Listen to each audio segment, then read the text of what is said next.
De qui es-tu disciple? De Moïse, de Jean ou de Jésus?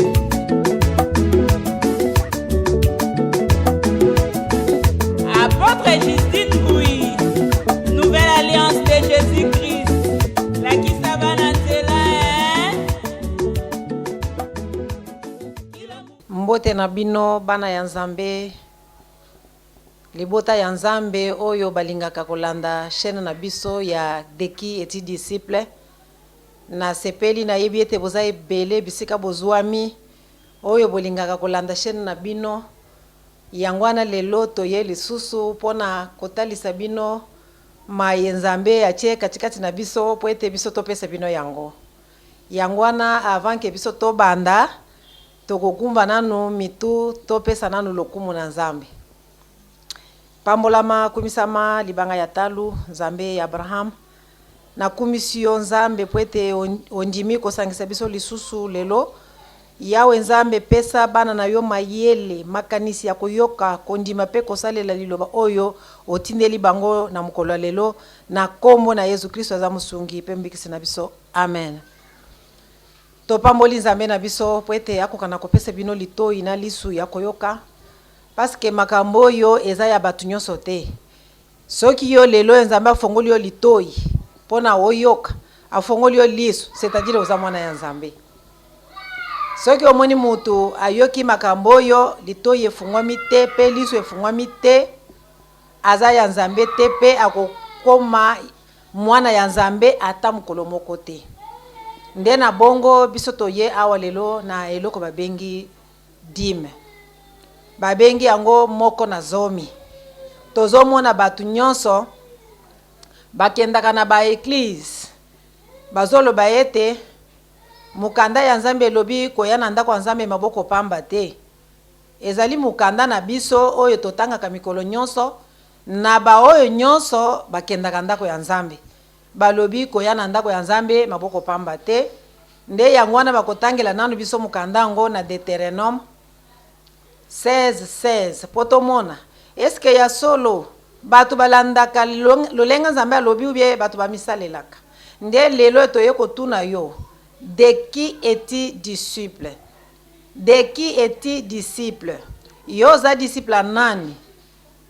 Oza disciple ya nani? Soki oza disciple ya Nzambe tokomona yo. Soki oza disciple ya Jean-Baptiste tokomona yo. Soki oza disciple ya Yesu tokomona yo. Parce que ba disciple bazana bango ebele na kati na mukanda oyo tangaka wana. Yangwana toye po ete batangele biso mukanda wana oyo batu nyonso batangaka balobi koya na ndako ya Nzambe maboko pamba te. Nde yangwana lelo tolobi batangele biso po mutu nyonso a comprendre eloko bazoloba. Deutéronome 16:16. OK. 3 fois par année, tous les mâles d'entre vous se présenteront devant l'Éternel, ton Dieu, dans le lieu qu'il choisira. Zela papa nangai. Balobi mbala misatu na mbula moko. Mibali nyonso nde ba se présenter devant l'Éternel. Amen. Amen. Tango bazo se présenter devant l'Éternel, balobi te ke bayaka chaque dimanche. Balobi te ke chaque jeudi ou bien chaque semaine. Balobi chaque année mibali nyonso. Balobi ba cité. Nde loko ngana ye kotuna yo lelo yo, de qui es-tu disciple? Parce que na kati na ba disciple ya Yesu mwasa zalaka te. Na bana 12 ya Israël, bazalaki 12 kutu te, bazalaki nde 13. 13e enfant ezalaki nde Dina. Ba épargner ye batanga ye te hein. Sikoyo balobi soki Nzambe alingi asenga batu dimna offrande, ezande mibali. Yango balobi mibali nyonso ba se présenter devant l'Éternel chaque année 3 fois. Toké. 3 fois par année, Excuse. tous les mâles d'entre vous se présenteront devant l'Éternel, ton Dieu, dans les lieux qu'il choisira. Ah, balobi kaka esika Nzambe aponi. Esika yo zo sambela wana nde esika Nzambe aponi. Soki eza esika mayele na wende eponi, ndenge nini yo ozobenga batu baya maboko pamba te. Et en plus, bato bazoya, balobi mibali, bino basi bokendaka na biloko pona nini. Balobi mibali nyonso, batikali koloba mwasi te. Yo mwasi mikolo nyonso lobi base na biso lobie mukanda nzambe lobie koya na ndako nzambe maboko pamba te e oyoki te nano okomi disciple ya Yesu te po koma disciple ya Yesu bafongolo matoi ndenge emission oyo uti koleka otolobi Yesu afongolaki mutu misu afongoli epe matoi lelo oyo soki yo omemi mbongo biloko na kati ya ndako nzambe c'est-à-dire nano okomi disciple ya Yesu te toke papa. À la fête du pain sans levain, Excuse. à la fête de la semaine et à la fête des tabernacles, on paraîtra point devant l'Éternel le main vide. Ah bon? C'est-à-dire okoki komona na liboso ya nzambe maboko pamba te. Il faut na iloko. Ndeko na ngai. Soki omemi Bible oyo, omemi eloko te. Soki ozana papier mouchoir po pangusa mutoki, omemi eloko te. Soki ozana kaye po okoma makomi oyo bakopeso ba verset pa pasteur, omemi eloko te. Siko eloko oyo balobi ke bomema na ndako ya nzambe, balobi ke ezaka mbongo, ezaka ba biloko neti ba télévision, ba radio, ou bien ba chaînette, ou bien ba mbongo. Non, oyo kite. Yangwana lelo tozana besoin okoma disciple ya Yesu po banda koyoka. Soki oyoki nde okosala ezali volonté ya nzambe. Lelo tozomona iloko babengi dim. Lokola balobi ko ya maboko pamba te, mutu nyonso azali komitungisa po amema dim, amema offrande. Lelo tokolobela nan verset oyo bapesaka bino mikolo nyonso ekoma lokola devoir. Malachi 3:9 à 10. Malachi 3:9 à 10. Vous êtes frappés par la malédiction et vous me trompez, la nation tout entière. Apportez à la maison du trésor toutes les dîmes afin qu'il y ait de la nourriture dans ma maison. Zelena. Nzambe azolobe te bino bozo tromper ngai nation mobimba. Bozo tromper ngai ezande na dîme na offrande. Balobi bo me ma dîme nyonso na ndako ko wombela musolo. Ezali poete nourriture comme ebele na kati ya ndako ya nzambe. Alléluia bana nzambe. Amen. Vraiment tala nanu na esika yo kendaka kopesa dîme na yo na offrande. E pa wapi okendaka maboko pamba tende konanga kendo tala bien. Nourriture eza wana. Soki nourriture eza te eke wapi? Nani azu yango? Parce que bit ya kopesa dîme na offrande na kati ya ndako nzambe eza po ete nourriture comme ebele na kati ya ndako nzambe. Siko yo zo pesa nourriture ezalaka te. Pourquoi zo continuer na kopesa? Toke papa. Apportez à la maison du trésor toutes les dîmes afin qu'il y ait de la nourriture dans ma maison. Mettez-moi de sorte à l'épreuve, dit l'Éternel des armées, et vous verrez si je n'ouvre pas pour vous les églises des cieux. Si je ne répands pas sur vous la bénédiction en abondance. Tika kaka papa nangai Nzambe na lola. Bande konangai bana ya Nzambe na susi na motema na kolela mingi. Balobi soki ozo pesa dîme na kati ya ndako ya Nzambe, Nzambe alobi tianga l'épreuve. Omona soki na kofongolilo maninisha lola te, na kitiseli yo mapamboli ezanga suka. Tangu bazoloba bénédiction en abondance, c'est-à-dire okokelele liso le côté. Lelo e mutu ake apesi dîme. Azongi na ndako, babengani ye azalaki locataire. Balobi papa bima po ozofuta bien te. Mais oza béni ou bien oza béni te. Bénédiction ya Nzambe bakangaka ngo na mutu te. Soki Nzambe asili kofongola maninisi ya lola ekonoka lokola mbula. Yo kotikalaka kokelela jamais parce que opesi offrande. Yo ozokelele lelo oke opesi dîme, ozongi na ndako ozangi ya kolia. Ozongi na ndako bana babengani bango na classe bafuti te. Ozongi na ndako ozozanga mungwa ya kochana biloko. Pona nini? Oza disciple ya nani? Lelo totuni yo deki eti disciple. Bazolo bana mukanda Nzambe boye. Na Hébreux 13:8. Balobi nini? Bazolo ba mukanda Nzambe kosaka te, Nzambe kosaka te, pe Nzambe achangeaka te. Hébreux 13:8. Hébreux 13:8. Jésus-Christ est le même hier, aujourd'hui et éternellement. Balobi Jésus-Christ est le même hier, aujourd'hui et éternellement. Yes wana toloba kete Jésus c'est la parole de Dieu. Lokola Yesu azali loba ya Nzambe. nzambe wana bongwani pona nini yo opesi dime na kati ya ndako ya nzambe opambolami te? Pourquoi oza beni te yo moto opesaka dime? Emonani ke eloko ozosala makambo na yo na moteyi na yo nano osali makambo ya nzambe te. Nzambe azali molimo, nzambe aza nzoto te po omemela ye ero, omemela ye livre sterling, omemela ye franc. Nzambe aza nzoto te. Tango ozopesa biloko wana ozosala makambo ya yo na paster, me nano osali makambo ya nzambe te. Ndeko nanga molingami na ye koluka yo, na ye kosenga po ete yo omeka koluka nzambe na yo okoma disciple ya Yesu. Parce que na ba disciple nyonso bomo yezalaka te. Balobi tozana ba disciple ya ba Hérodien, tozana ba disciple ya ba pharisien, tozana ba disciple ya Jean-Baptiste, tozana ba disciple ya ba pharisien, tozana ba disciple ya Yesu. Lelo yo za disciple ya Moïse. Toyebi te, hein? Soki oza disciple ya Yesu, vraiment okopesa changement ekozala te na vie na yo. Parce que tant muto azopesa dim na bikuka ya lole fungwami, azana droit ya kokota epai ya Nzambe kobima. Azana droit ya kozwa eloko nyonso azana ngo pose epai ya tata na ye parce que aza mwana ya Nzambe. Autoriser yo po ete tangu yo okopesa kaka dim bikuka ya lole ekosala ndenge nini ekofungwamela yo. Bakotangela biso mukanda.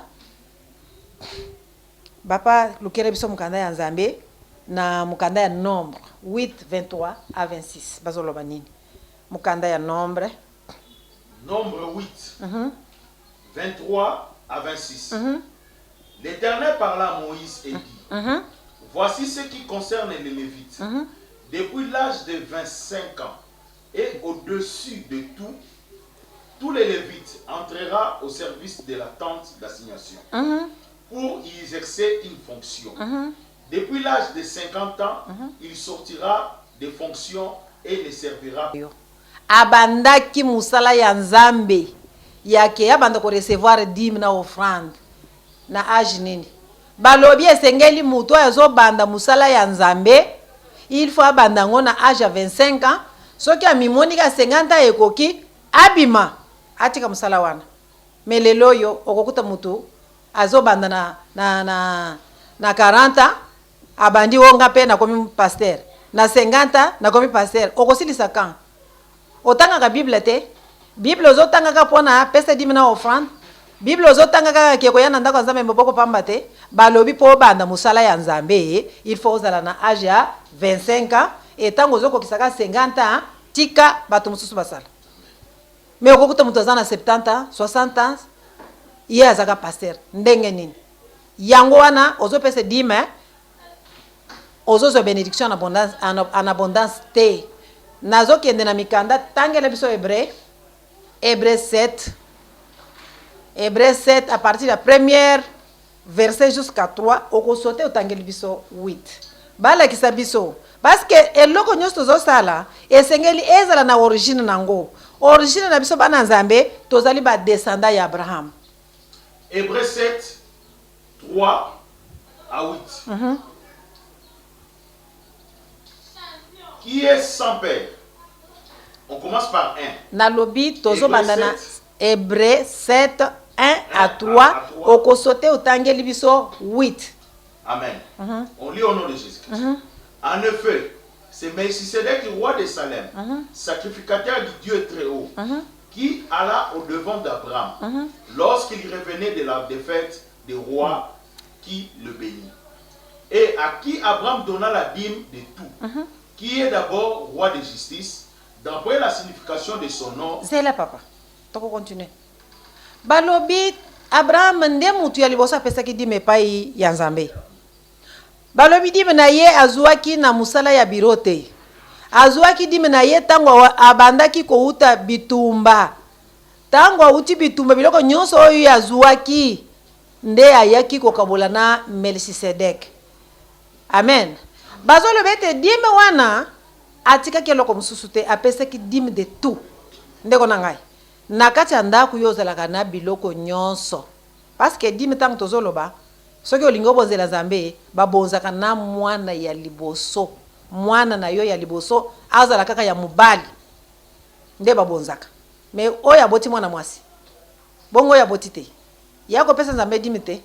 tozokende po ete ntango bozolanda chaîne oyo ntango bokobanda kolanda mikolo nyonso okofungwama misu okofungwama matoyi okomona ke ozalaki aveugle ozalaki sourd ozalaki miwe mwaye ote bato lo banzambe po ete bato pe babongwama ezalaki te lelo oyo tofongolaki yo lisu na lite euti koleka tolakisi yo ndenge mutu afungwamaka lisu sikoyo tozali kolakisa yo ndenge okoki kopesela dime po ete ozala beni ozwa bénédiction en abondance okelele lisusu eloko te parce que ozali ya nzambe nzambe akosaka te monoko ya nzambe ebimaka kaka vérité yango wana balobi Abraham apesaki biloko na ye nyonso apesi dime de tout atiki eloko te yo pesaka ba chemise nyonso yo pesaka mbongo nyonso soki oza na dollar na franc congolais oza na franc CFA oza na euro oza na livre sterling okamataka nyonso osangisi opesi ou bien opesaka ndenge nini Et à qui Abraham donna la dîme de tout, qui est d'abord roi de justice, d'après la signification de son nom, ensuite roi de Salem, c'est-à-dire roi de paix, qui est sans père, sans mère, sans généalogie, qui n'a ni commencement de jour, ni fin de vie, mais qui est rendu semblable au Fils de Dieu, c'est Melchisedec, demeure sacrificateur. Alléluia, bana ya Nzambe. Ata mutu azana matoi te. Ata balobi oza ignorant ndenge nini bandeko. Balobi mutu esengeli ali ya dime. Azalaka na tata te, azalaka na mama te, aza mutu ya 1900 te parce que batu nyonso e bazali na musala wana ndeko na yebisi yoke tozaka bana 1900. Bana ya 1800 bazate. Bana ya 2000 na babandi te. Biso batu ya 1900 nde tozosala musala oyo. Balobi mutu esengeli ali ya dime. Azalaka na tata te, azalaka na mama te, azalaka na ebandeli ya mikolo te, azana suka ya bomoi na ye te. Tala nanu esiko opesaka dime. Mutu oyo opesaka dime wana, azana tata na ye te, azana mama na ye te, azana ebandeli ya mikolo te, azana suka ya bomoi na ye te, nanu oyoki te pasteur akufi. Lelo soki opesi ye dime, alie, parce que tango balobi esengeli nourriture ekoma ebele na ndako ya Nzambe. Yo ki opesi mbongo. Pasteur akamati atondisi ba vivre frais na kati ya congélateur na ye. Ba mbongo na ye musu atie na banka. Po ete soki ayoki nzala akei ba azui mbongo na ye po ba ye kosomba pondu. Basoma na biloko kolia. Est-ce que Nzambe a bénéficié? Ozomona te ke nandako Nzambe loko ezate. Or que bazolo be ete tango pesi dim. Eza po ete nourriture comme ebele na ndako Nzambe nde pa yuwapi kozwa bénédiction en abondance.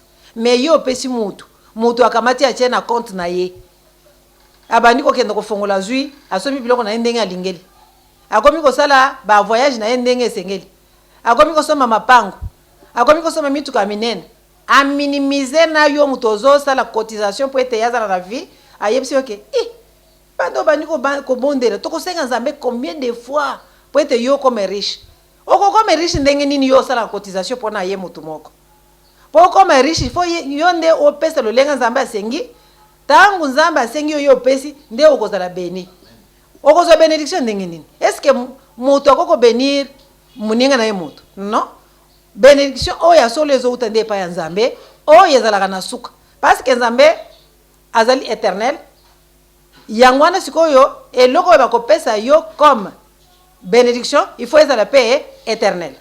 Ezala teke o omoni tangu na pesa kaka dime na kendeki ba engagé ngai musala na bakoko longolote o tangu na pesa ki dime na kena wenze na teki biloko na ngai etambola ki mingi ba oyo ba sambela kate bateka kape bateka kape ba oyo batongi ba bulijingi ya minene bazaka ba oyo basambela kate ba oyo balinga kutu Nzambe te ndeko ozali banda ya masolo ya Nzambe oza musika tokena 8 Hébreux 7:8.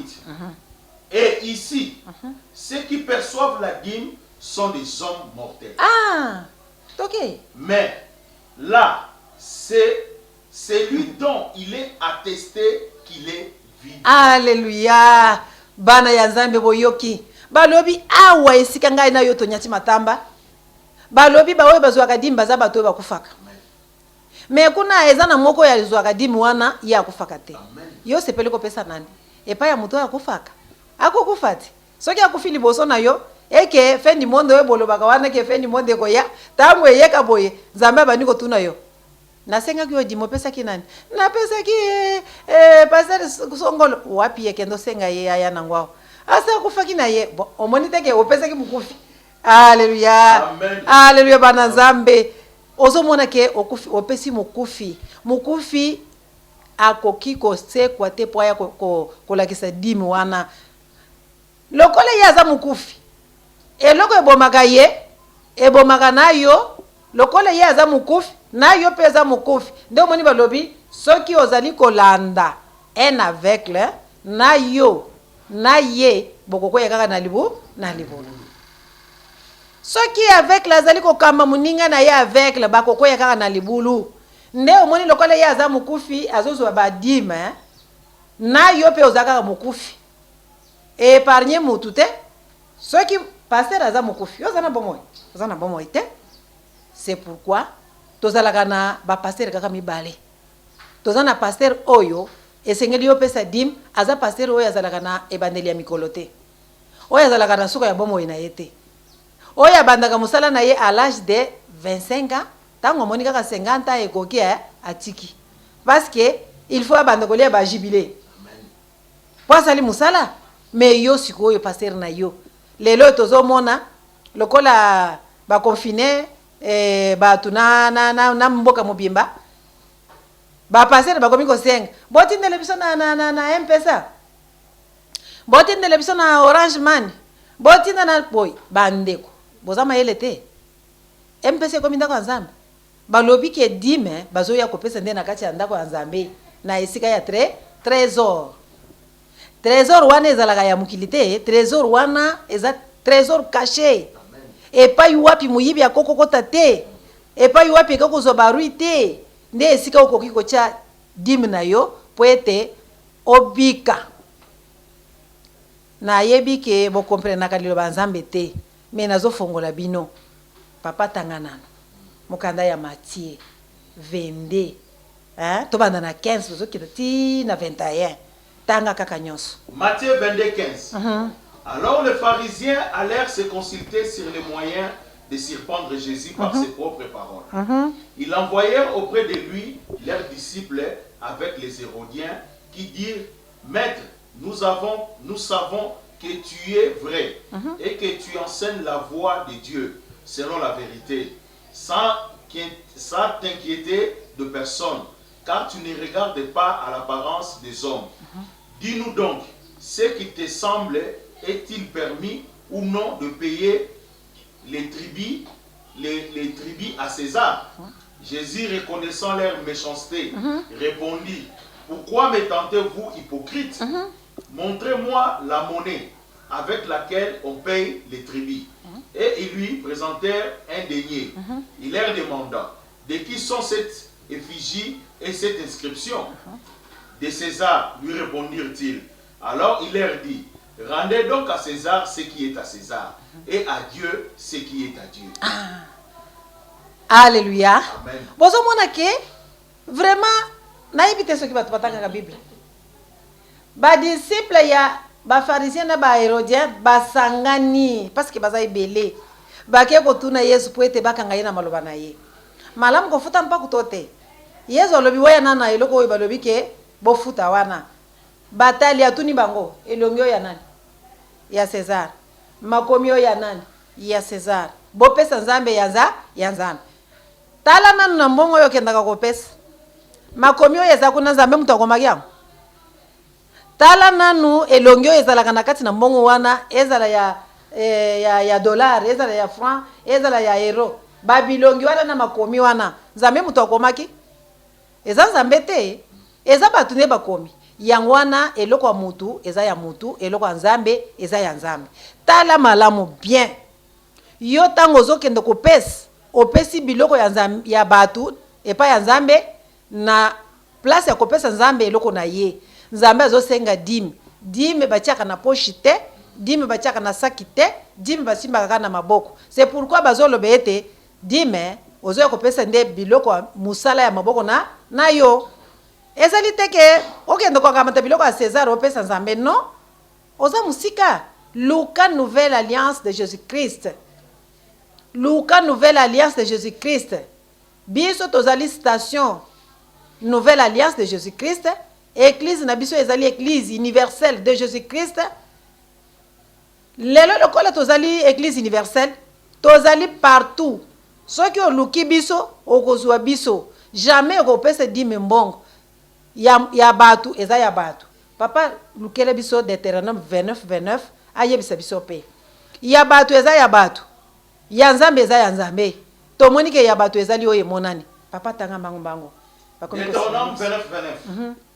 La Bible dit les choses cachées sont à l'Éternel, notre Dieu. Les choses révélées sont à nous et à nos enfants.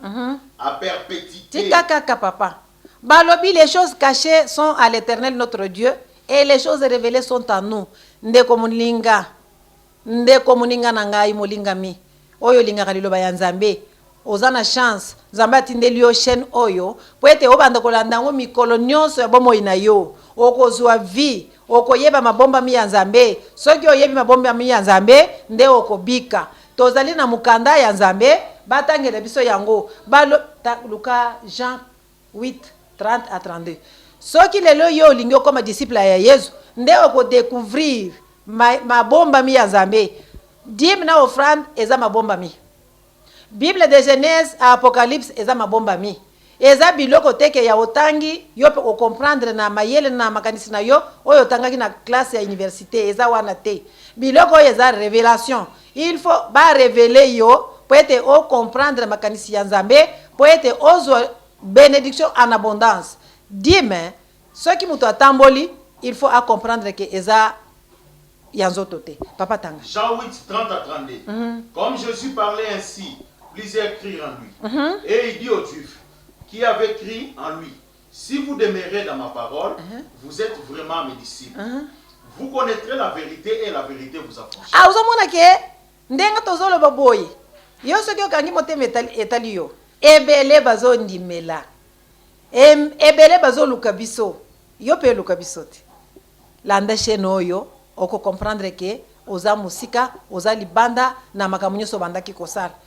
Ba oyo nyonso bandimelaki Yesu ayebisi bango ke esengeli botikala na kati na parole na ngai nde bokokoma ba disciple na ngai nde bokoyeba vérité nde vérité ekokangola bino soki yo nanu otikali na kati na parole de Christ te ozali disciple ya Yesu te kotikala na kati na disciple ya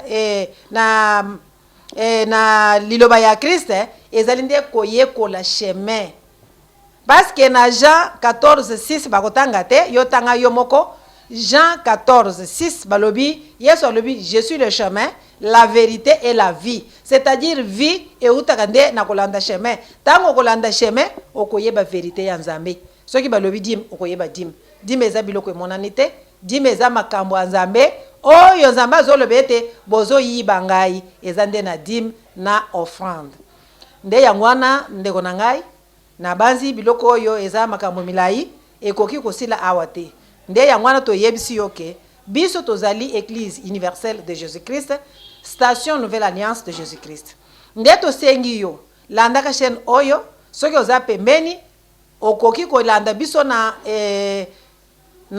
avenue Miao numéro 1 na commune ya Lemba tozalaka wana okoki kolanda biso na Kitambo na avenue de l'avenir numéro 12C toza pe wana okoki kobenga biso na ba numéro nyonso oyo tozali ko afficher ezala ya WhatsApp ezala ba numéro nyonso okobenga na za wana na ko limbola ba mituna mpe na ko pesa yo lolenge nini okoki ko se retrouver po ete obanda ko yekola makambo oyo makambo Nzambe aza mulimo yo ozosala makambo nzoto tanga mukanda ya Jean 4:22 à 24. En 4:22 à 24, la Bible dit vous adorez ce que vous ne connaissez pas, nous adorons ce que nous connaissons, car le salut vient de Dieu. Ah, ok.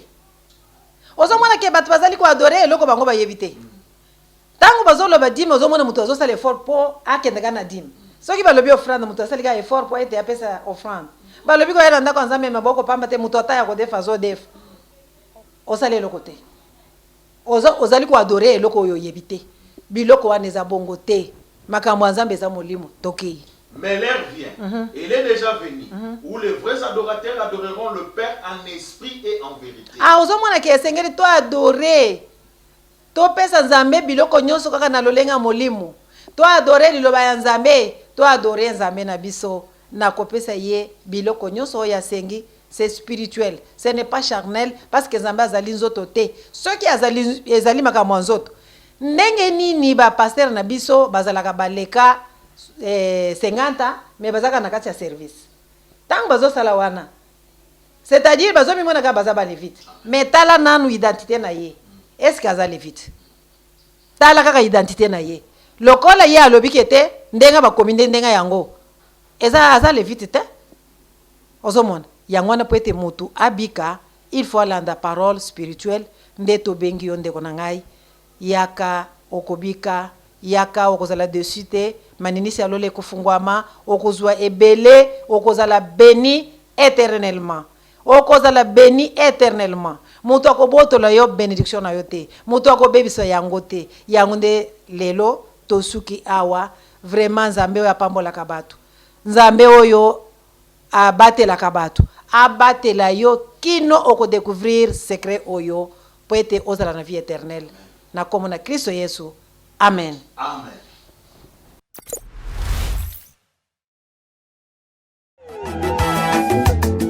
De qui es-tu disciple? De Moïse, de Jean ou de Jésus?